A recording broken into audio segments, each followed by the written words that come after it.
Actually, yesterday I was telling our Debbie, I was telling her, she was asking all the questions.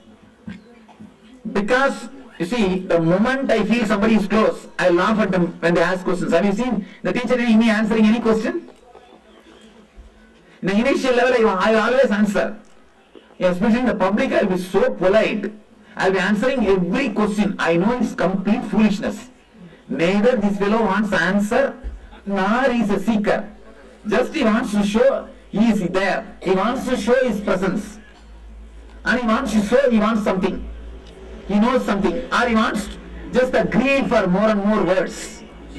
All questions are nothing but greed for more words. Be very clear. That's all. Now you left the greed for all the money and other things. You got out of new greed. Greed for more words. Greed for knowing more. Greed for more explanations. Brain candy. Brain candy is the right word. The initial level, the public lectures, I will be offering brain candy with a big tray going around. And in the initial level, I will always give enough of brain candy. Have it. And let your brain boil. Once you come to a certain level, I laugh at your questions. Then once you come very near, I laugh at the questioner himself. Ask my crew members, this Shiv, Ragini, Ayya Amma, 1 minute I have spoken any spiritual things to them, ask them. Single thing, I have spoken anything called spiritual to them, ask them. Talk to them. All they will have is few firings. That's a beautiful story. Let me narrate this story. Actually, the more they became intimate, the less I will speak about spirituality to them. More they became intimate, the less I will speak about spirituality to them. And I'll never answer any questions. She is trying last 2 years to get one answer from me. Swamiji, am I connected to you in past life? Last 2 years, at least some 300, 400 times he has asked that question. I'll just smile. I'll tell you when time comes. I'll tell you when time comes. Now he became tired, he stopped asking that. Nowadays he stopped asking that question. But if an onlooker asks, I'll give a detailed answer. If Debbie asks that question, I'll be answering half an hour. That same question. But if he asks, I'll laugh. Hey, take care, do the work, go ahead. There's a beautiful story. Vivekananda was sitting on the bank of Ganges and enjoying the hookah. He was enjoying the hookah. One modern youngster, the half-baked fellows, there are so many. The half-baked modern day youngster, one fellow came. That guy asked Vivekananda, Swamiji, I like you just because of your modern views. You are so logical, so scientific. I just hate this nonsense, taking bath in Ganga and putting this bhasma, doing all this Gayatri, all these foolish things. I just hate all this nonsense. And I like you because you are very scientific. You are a revolutionary master. That's why I love you. I respect you. Vivekananda says, fool, idiot. Who said taking bath is Ganga is superstition? Every day I take bath in Ganga. Every day I do Gayatri. Idiot, you think just because after reading 2-3 pages of Western philosophy, you got everything, you know everything.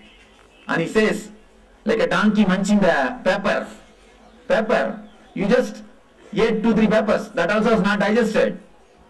2-3 peppers of Western philosophy, in slang Bengali says, just like how donkey eats the pepper, same way, you donkey, you are eaten 2-3 Western philosophy peppers, and that also you are not digested.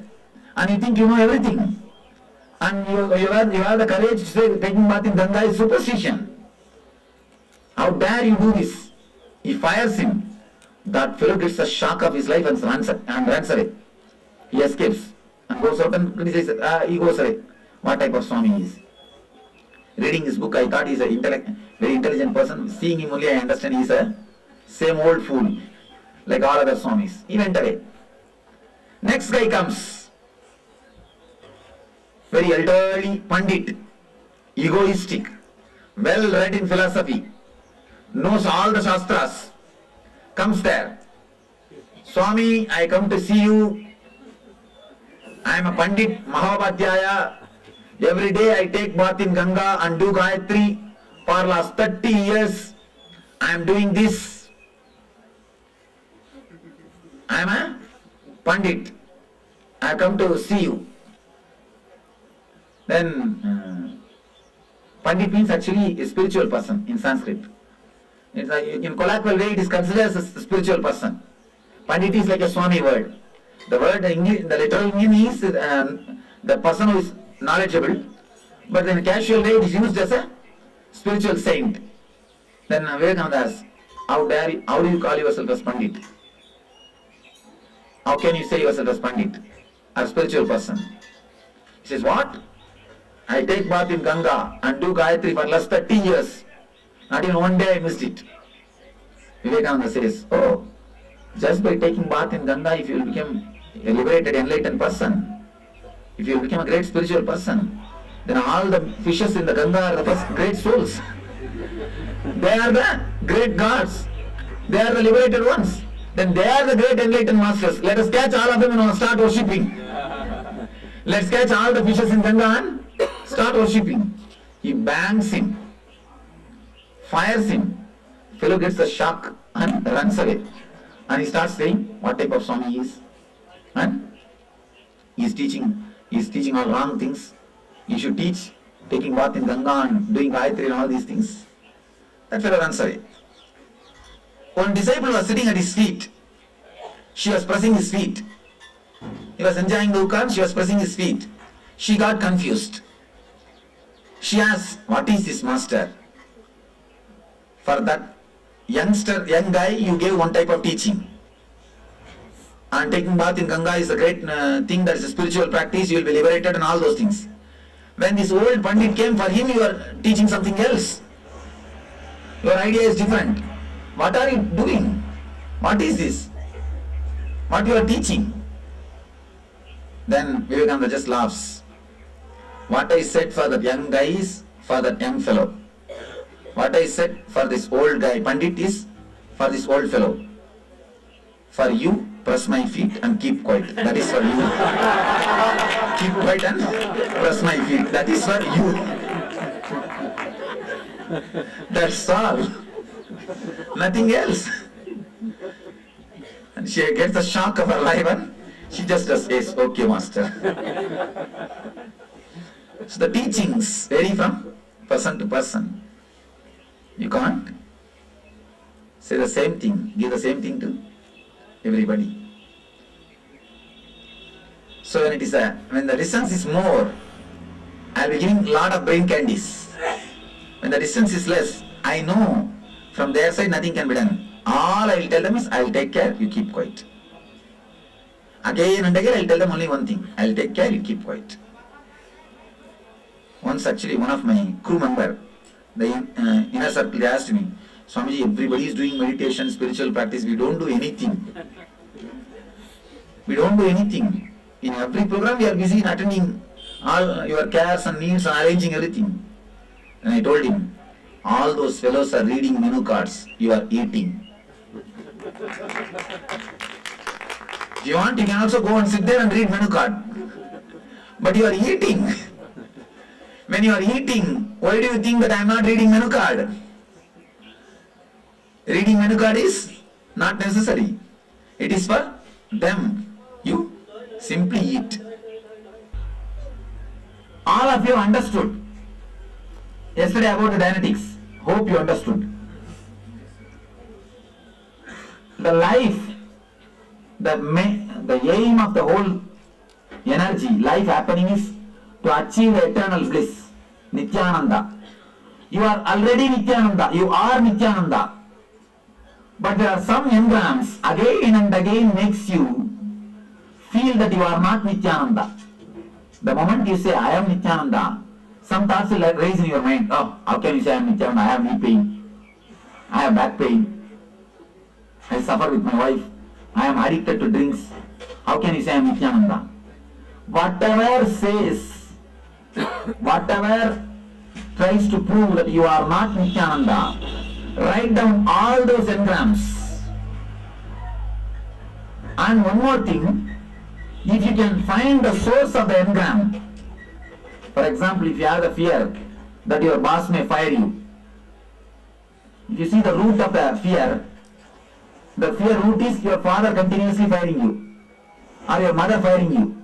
That same fear only you project on your boss, then you project on me.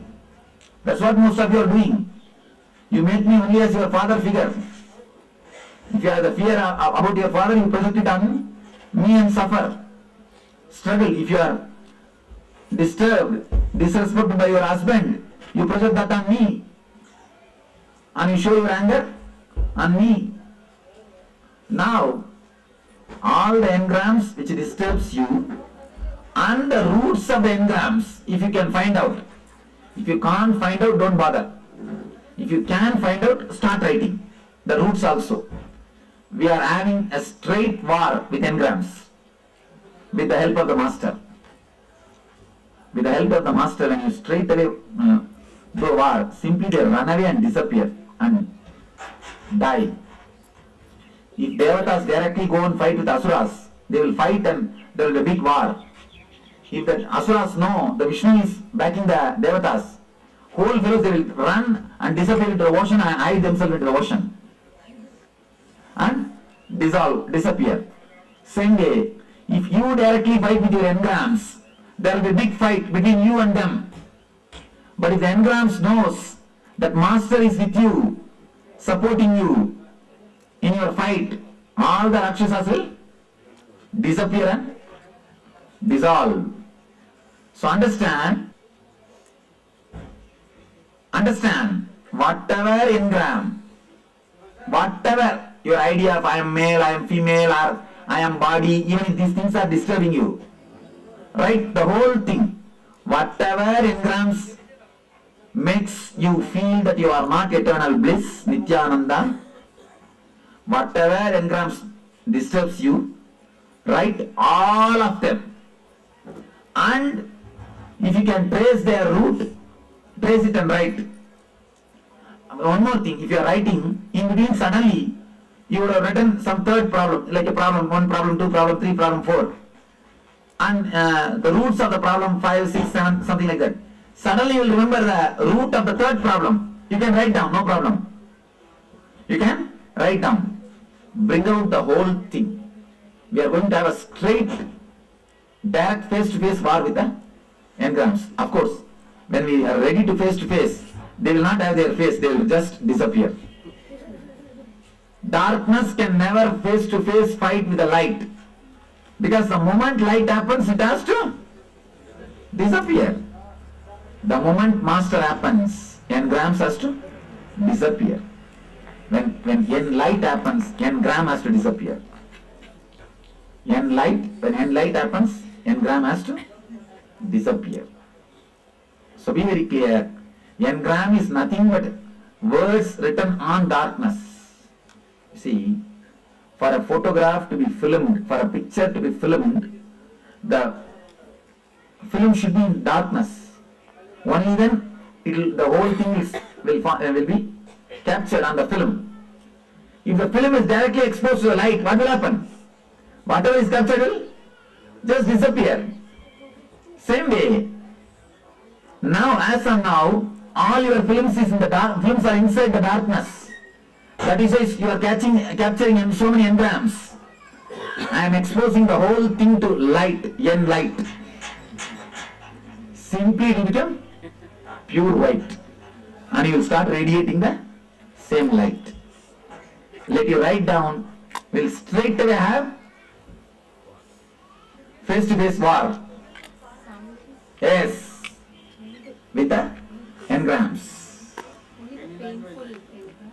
Even if you think something is blissful, in the end you will see only the painful. You start writing painful, then you will end up where you will end up, you will see.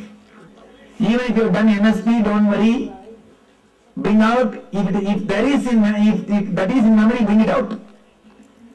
Anything in memory, bring it out, because it is much more deeper and higher technology, which we are going to work now.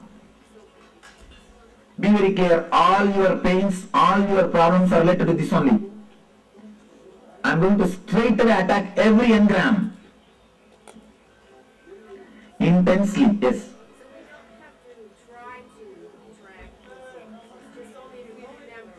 You just remember and write. You can do one thing, not by memory, you remember and leave the whole incident. Relive the whole incident and write pen down. Only then you will write maximum data.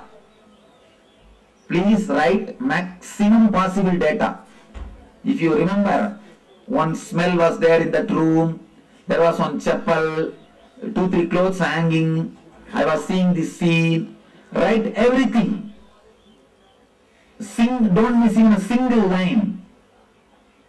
If you can bring more and more data out, go into that same mood, same scene and write down. Data is for the roots. Huh? The data is for the roots. Engram and root. Write both.